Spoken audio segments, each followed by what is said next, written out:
I'm going to show you how to use CoWriter. So we're going to pretend like it's not on my list up here. So I click on the puzzle piece, I go down here, I click on the pin, and that pins it to the top. If you are not signed in, this is how you do it. Fortunately, mine signed me out. So I'm going to sign in with Google, and then I'm going to click my name. Apparently double click it.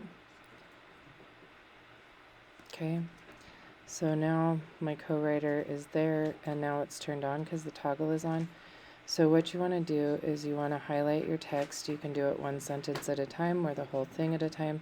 Okay, and then what you're going to do is you're going to click the little speaker, and then it'll say play.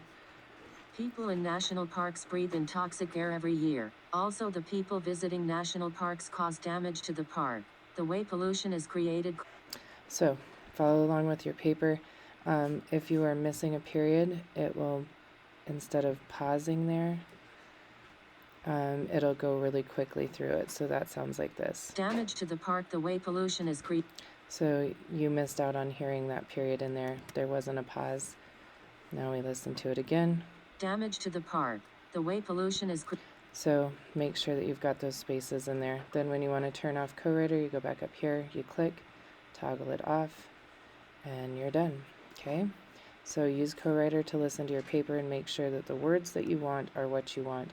If you have a word in there that isn't what you want, by using CoWriter, it's going to give you a list of suggestions.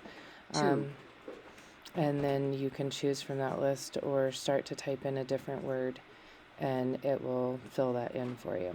So there you go.